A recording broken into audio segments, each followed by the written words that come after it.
আসসালামু আলাইকুম, সবাইকে স্বাগত জানাচ্ছি ম্যাথ ক্লাসে। আমরা ঘন জ্যামিতির কয়েকটা প্রশ্ন এখন সলভ করব।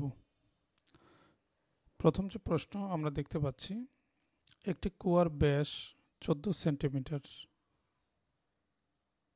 বলেই দিয়েছে, উচ্চতা 10 সেন্টিমিটার, প্রতি ঘন সেন্টিমিটার 5 টাকা হিসেবে কুয়া খনন করতে কত খরচ হবে? খনন করার কথা বলছে। আমাদের একটা বিষয় মনে রাখতে হবে, খনন করার কথা যদি বলে তার মানে এটা আয়তনের সাথে রিলেটেড, ভলিউম, অর্থাৎ তখন আয়তন বের করে ওই ম্যাথটা সলভ করতে হবে। তো এখানে যেটা দেওয়া আছে সেটা হলো একটা কুয়ার ব্যাস বলছে 14 সেন্টিমিটার।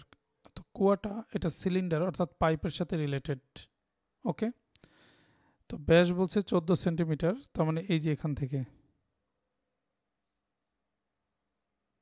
এইটুকু হচ্ছে ব্যাসার্ধ। তাহলে ব্যাসার্ধ অর্থাৎ রেডিয়াস আর সেটা ব্যাসের অর্ধেক, ব্যাস হচ্ছে পুরোটা। তো ব্যাসার্ধ হবে ব্যাসের অর্ধেক, তাকে 14/2, তার মানে 7 সেন্টিমিটার। এটা হচ্ছে ব্যাসার্ধ। আর উচ্চতা বলছে 10 সেন্টিমিটার। উচ্চতা মানে এই যে এখান থেকে এইটুক উচ্চতা, এইচ, এটা হচ্ছে 10 সেন্টিমিটার। তো যেহেতু আমাদের আয়তন লাগবে, এই কারণে আমরা ফার্স্টে আয়তনটা নিয়ে কাজ করব।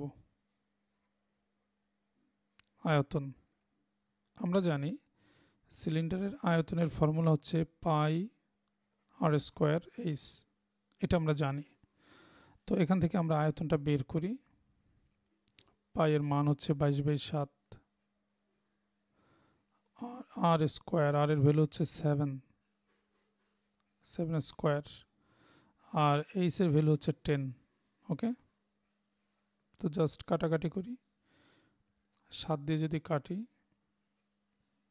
একটা 7 থাকে, এবার গুণ করলে হবে 7 দুগুণে 14, 4, 7 দুগুণে 14 আর 15, 1540 ঘন সেন্টিমিটার।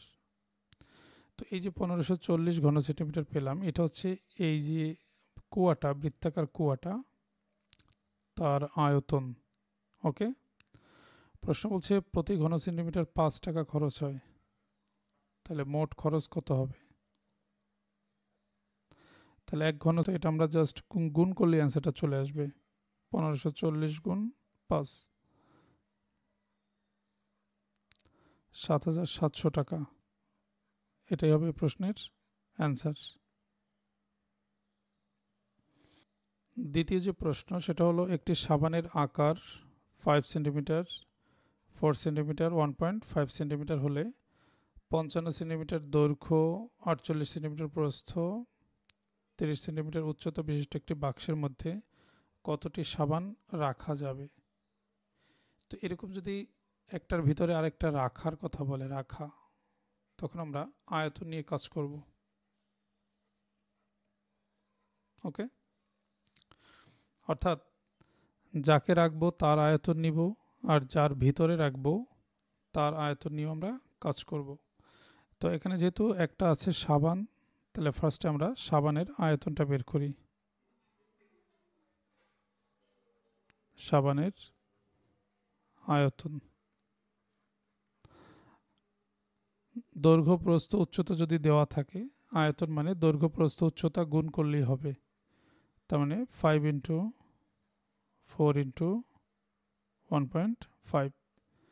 তো এটা গুণ করলে হবে 4×5 = 20 গুণ 1.5, তার মানে 30 ঘন সেন্টিমিটার গুণ করলে। তার মানে আমি যাকে রাখবো সাবান, এই সাবানের আয়তনটা আমরা পেয়ে গেলাম।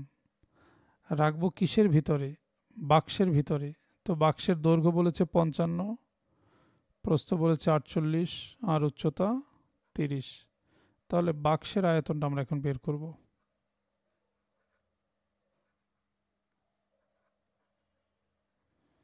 বাক্সের আয়তন, দৈর্ঘ্য 55, প্রস্থ 48, আর উচ্চতা 30, এই যে তিনটা গুণ করলেই বাক্সের আয়তনটা পেয়ে যাব। ওকে, এবার এই বাক্সের আয়তনকে যদি সাবানের আয়তন দিয়ে আমরা ভাগ দিয়ে দিই, তাহলেই আমরা বুঝতে পারবো কয়টি সাবান প্রয়োজন হবে। তাহলে সাবানের সংখ্যা হবে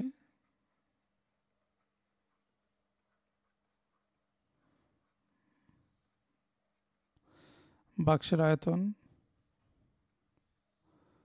55 গুণ 48 গুণ 30, সাবানের আয়তন এই যেটা 30। ওকে, এখন কাটাকাটি করি, 30 30 কাটা যায়, থাকে কি 55 গুণ 48, এটা গুণ করলে হবে 2640টি। ওকে, তার মানে 2640টি সাবান ওই বাক্সের ভিতরে রাখা যাবে, এটাই এই প্রশ্নের অ্যান্সার।